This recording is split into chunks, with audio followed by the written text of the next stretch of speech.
Olá, pessoal do Café com Leitura e você. Vamos ao passo número 13, em direção à riqueza. Do livro Pense em Riqueza. O sexto sentido. Abra a porta do templo da sabedoria. Caminhos gloriosos de aventura criadora acenam na estrada da riqueza.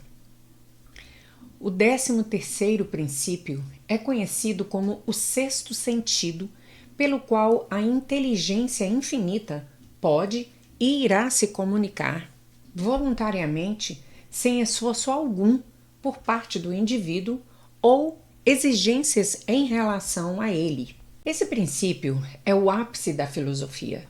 Só pode ser assimilado, compreendido e aplicado depois de dominados os outros 12 princípios. Sexto sentido é a porção do subconsciente a que nos referimos como imaginação criadora.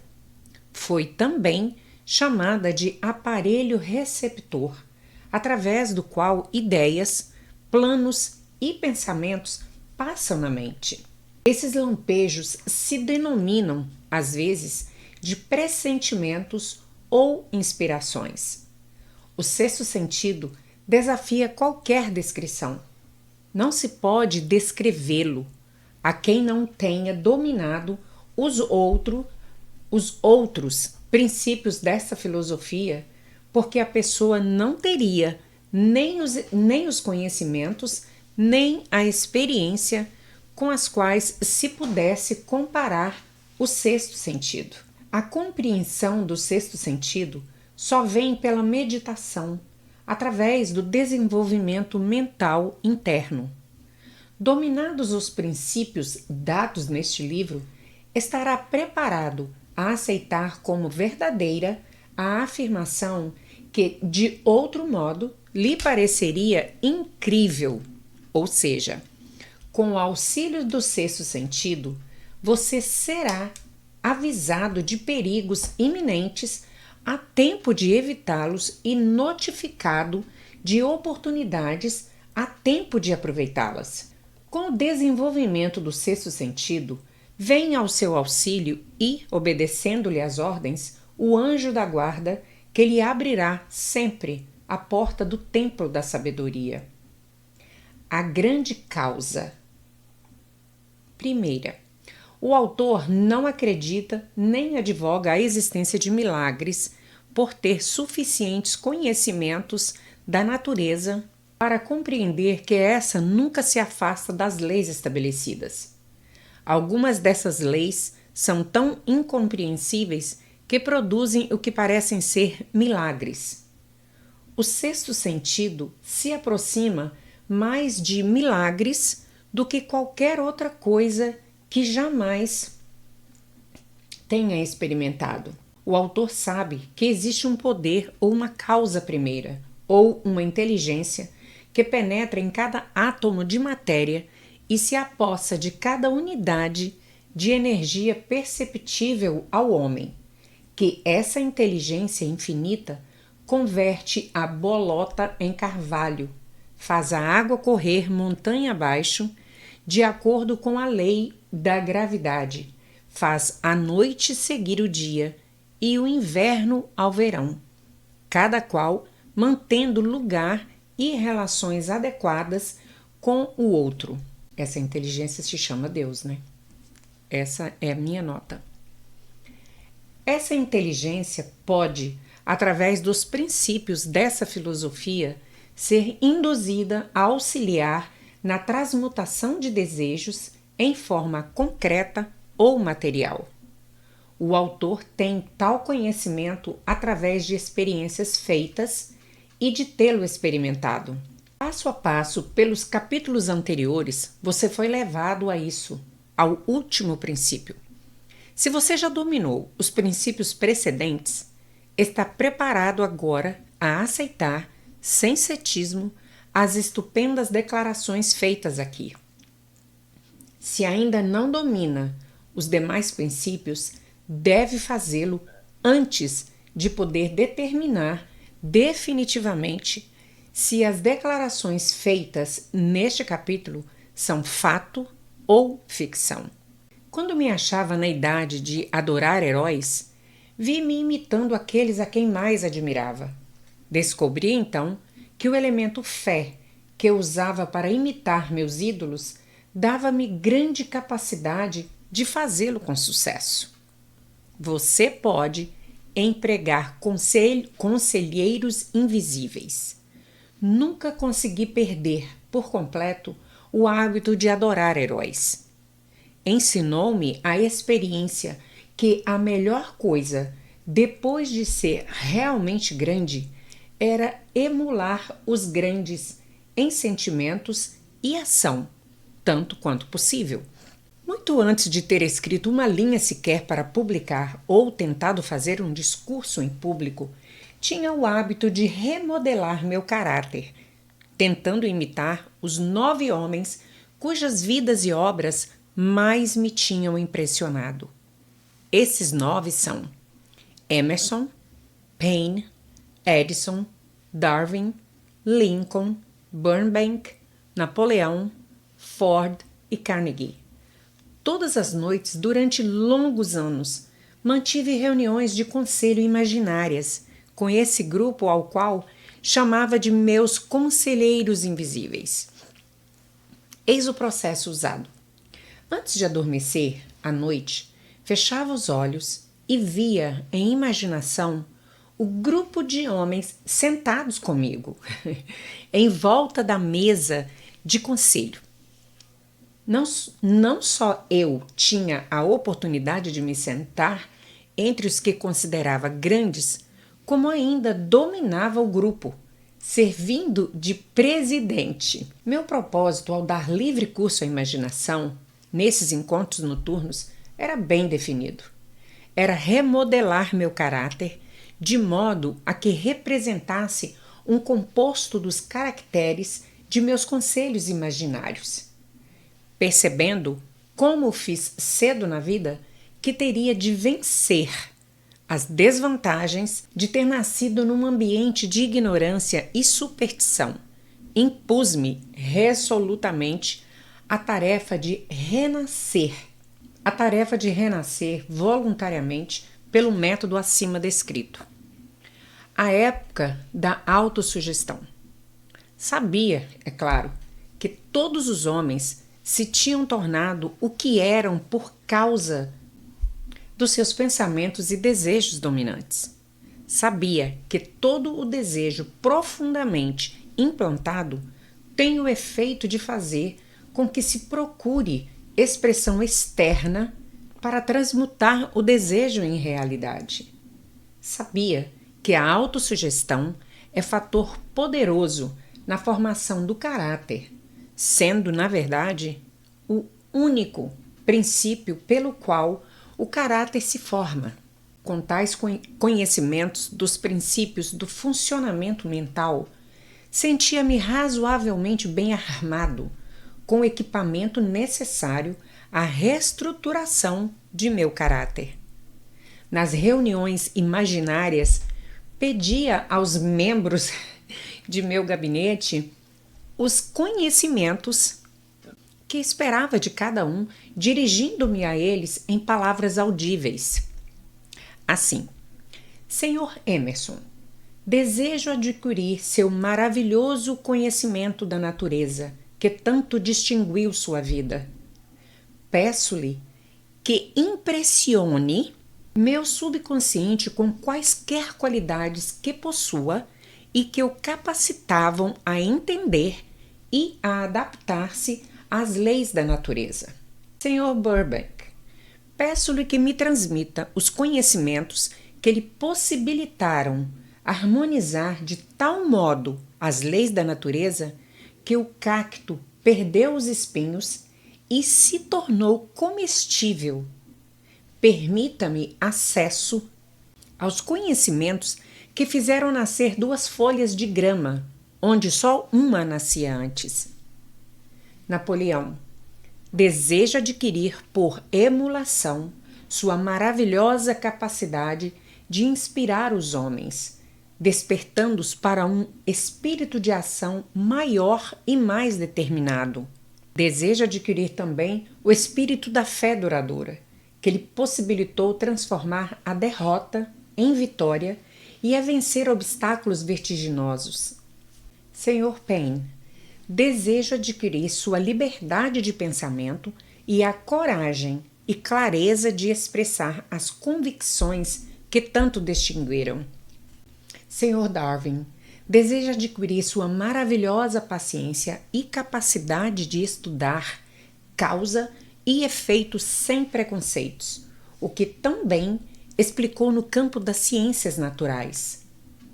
Sr. Lincoln, desejo incluir no meu caráter o agudo senso de justiça, o espírito incansável, o senso de humor, a compreensão humana e a tolerância, que eram suas características distintas. Sr. Carnegie, deseja adquirir conhecimentos profundos dos princípios de esforço organizado que usou com tanta eficiência na formação de uma grande empresa industrial. Sr. Ford, deseja adquirir seu espírito de persistência, a determinação, o equilíbrio e a autoconfiança que lhe possibilitaram dominar a pobreza e organizar, unificar e simplificar o esforço humano, de modo que eu possa ajudar outros a seguir suas pegadas. Sr. Edison, deseja adquirir seu maravilhoso espírito de fé, com o qual revelou tantos segredos da natureza, espírito de incessante labuta, com o qual tantas vezes arrancou vitória da derrota. O gabinete imaginário. Meu método de me dirigir aos membros do gabinete imaginário variaria de acordo com os traços de caráter que eu, no momento, mais me interessaria em adquirir. Estudei-lhes as vidas com meticuloso cuidado. Após alguns meses desse processo noturno, fiquei assombrado de descobrir que as figuras imaginárias se tinham tornado aparentemente reais. Cada um dos 9 homens desenvolveu características individuais que me surpreenderam. Por exemplo, Lincoln desenvolveu o hábito de se atrasar sempre, dando então uma volta com solene aparato. Sempre trazia uma expressão séria. Raramente o via sorrir. Com os outros, não se dava o mesmo. Burbank e Payne frequentemente trocavam ditos espirituosos, que pareciam, às vezes, chocar aos demais membros do gabinete. Certa vez, Burbank se atrasou. Ao chegar, estava excitado e entusiasmado, explicando que se retardara devido a uma experiência que estava fazendo e pela qual esperava conseguir produzir maçãs em qualquer tipo de árvore. Payne repreendeu, lembrando-lhe que fora com a maçã que começaram todos os aborrecimentos entre homem e mulher. Darwin ria com vontade, sugerindo que Payne tomasse cuidado com pequenas serpentes quando fosse à floresta apanhar maçãs, pois elas tinham o hábito de crescer, tornando-se serpentes grandes. Emerson observou: nem serpentes, nem maçãs. E Napoleão comentou: nem maçãs, nem Estado. As reuniões se tornaram tão reais que fiquei com medo das consequências e interrompi-as por muitos meses. As experiências eram tão esquisitas que eu temia, continuando-as, perder de vista o fato de que eram puramente experiências imaginárias. Essa é a primeira vez que tive a coragem de mencioná-las. Até agora, nada falei sobre o assunto, por saber de experiência própria que seria mal interpretado se descrevesse minhas experiências incomuns. Tomei coragem agora de expressá-las em letra de forma, porque estou menos interessado no que possam dizer atualmente do que estive em anos passados. Para que não me entendam mal, quero declarar aqui, com ênfase, que ainda encaro as reuniões de gabinete como puramente imaginárias. Sinto-me, porém, com direito a sugerir que, conquanto os membros do gabinete fossem totalmente fictícios e as reuniões só existissem em minha imaginação, levaram-me a gloriosos caminhos de aventura, estimularam a apreciação da minha imaginação, levaram-me a gloriosos caminhos de aventura, estimularam a apreciação da verdadeira grandeza, encorajaram a iniciativa criadora e animaram a expressão do pensamento honesto. Como inspirar o sexto sentido? Em determinado ponto da estrutura celular do cérebro, se acha localizado o órgão que recebe vibrações de pensamento, comumente chamadas de pressentimentos. Até agora, a ciência ainda não descobriu onde está localizado esse órgão do sexto sentido, mas isso não tem importância. O fato permanece de que seres humanos recebem conhecimentos precisos por fontes que não são os sentidos físicos. Tais conhecimentos geralmente são recebidos quando a mente está sob a influência de estímulos extraordinários. Qualquer emergência que desperte emoções e faça o coração bater mais rapidamente que o normal pode, e geralmente o faz, pôr o sexto sentido em ação. Quem quer que já tenha tido um quase acidente ao dirigir, sabe que em tais ocasiões o sexto sentido frequentemente vem em nosso socorro e ajuda em frações de segundos a evitar um acidente. Esses fatos são mencionados preliminarmente a uma declaração que farei agora, ou seja, que em meus encontros com os conselheiros invisíveis é que minha mente fica mais receptiva a ideias, pensamentos e conhecimentos que me chegam pelo sexto sentido. Em inúmeras ocasiões, quando me defrontei com emergências, algumas tão graves que minha vida corria perigo, fui milagrosamente guiado nessas dificuldades pela influência dos conselheiros invisíveis.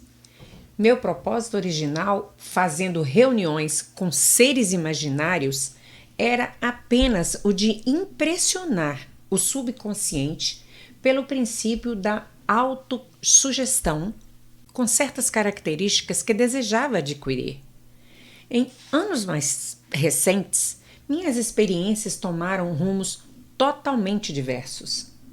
Procuro agora os conselheiros imaginários com todos os problemas difíceis que me confrontam e a meus clientes. Os resultados muitas vezes são espantosos, embora eu não dependa inteiramente desse tipo de conselho. Você possuirá um grande poder novo. O sexto sentido não pode ser tirado e colocado à vontade. A capacidade de usar esse grande poder vem aos poucos, pela aplicação dos outros princípios expostos nesse livro.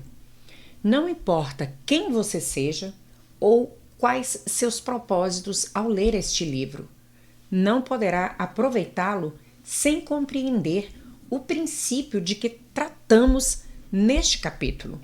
Isso é especialmente verdade se seu principal propósito é o da acumulação de dinheiro ou de outras coisas materiais. Incluímos o capítulo sobre o sexto sentido porque esse livro foi projetado com o objetivo de apresentar uma filosofia completa, pela qual os indivíduos possam se orientar sem erros, atingindo o que querem na vida. O ponto de partida de toda realização é o desejo. O ponto final é o tipo de conhecimento que leva à compreensão. Compreensão de si mesmo, compreensão dos outros, compreensão das leis da natureza, reconhecimento e compreensão da felicidade. Esse tipo de compreensão só chega em sua íntegra havendo familiaridade e uso do princípio do sexto sentido. Tendo lido o capítulo, você deve ter observado que, enquanto lia, foi elevado a um alto nível de estímulo mental. Esplêndido!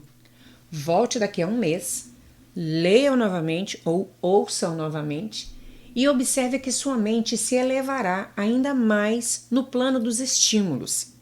Repita a experiência de tempos a tempos, não se importando quanto ou quão pouco aprende de cada vez, e logo se verá de posse do poder que possibilitará livrar-se do desânimo. Dominar o medo, superar a procrastinação e usar livremente a imaginação.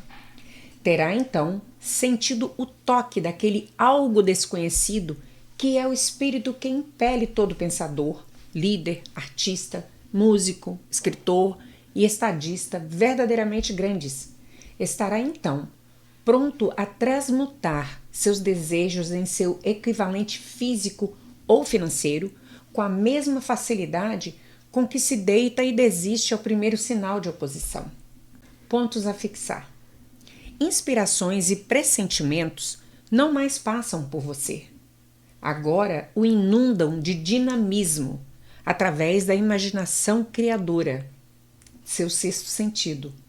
O autor escolheu Henry Ford e outros homens de sucesso para se tornarem seus conselheiros invisíveis. Você pode alcançar seus objetivos do mesmo modo que ele, com o mesmo método assombroso. Você está em contato agora com o algo desconhecido que foi uma constante dos grandes homens de todos os tempos. Ainda opera aparentes milagres nas artes e ciências nos negócios de todas as espécies. Se seu propósito principal é o de acumular dinheiro ou qualquer outra coisa material, esse capítulo, A Escada do Sucesso, nunca está repleta no topo. Pessoal, ficamos por aqui, terminamos mais esse passo e já estamos chegando no fim do livro. Mas peço a você que está me ouvindo e ainda não está inscrito neste canal, por favor, faça-o agora e clica no sininho para você ser notificado todas as vezes que a gente subir um novo vídeo. Nos vemos no próximo vídeo. Até mais!